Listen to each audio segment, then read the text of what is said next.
is how India helped you in your own practices and your own teaching. What would you tell to some yoga teacher who in Europe who has never been to India and who is teaching yoga? Yeah, I think if you are in love with yoga, you need to go to India at least once because, again, it is where the place that yoga is born.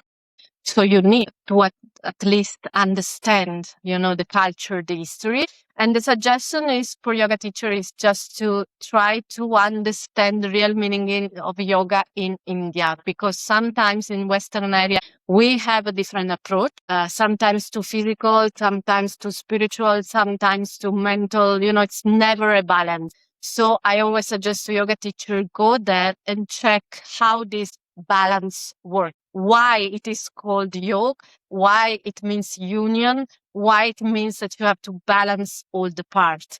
Because sometimes we tend to prefer one part, maybe the physical instead of the mental, but no, you need to balance everything. So this is a thing that India can give you, the right perspective.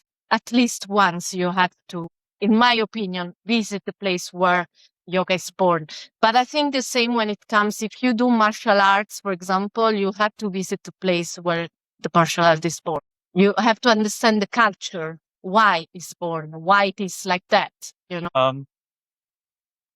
Years into this practice, what do you think is the biggest responsibility for a yoga teacher towards the tradition that they are teaching it and they're spreading? There is a big responsibility also because we cannot appropriate of something that we didn't create. So there should be some kind of respect and some kind of understanding. So we need to, the first responsibility is to keep studying and know and spread this knowledge, but never appropriate and never do it, let's say, in the wrong way. We should always, keep respect for the tradition.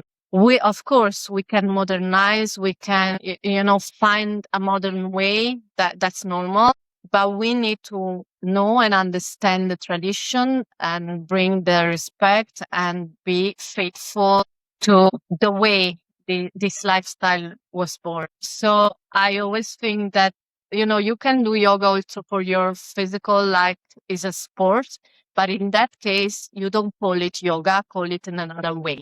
And it's okay. We don't judge. It's okay. But if you want to live this life, then you have to know the tradition and you have to know where it comes from and you have to know all the things, even if you don't like everything, of course. Got it. Yeah. Okay, I'm very happy and grateful for this moment that you gave me for this time. And I hope that more people can enjoy, the lifestyle that yoga teaches us. So thank you very much.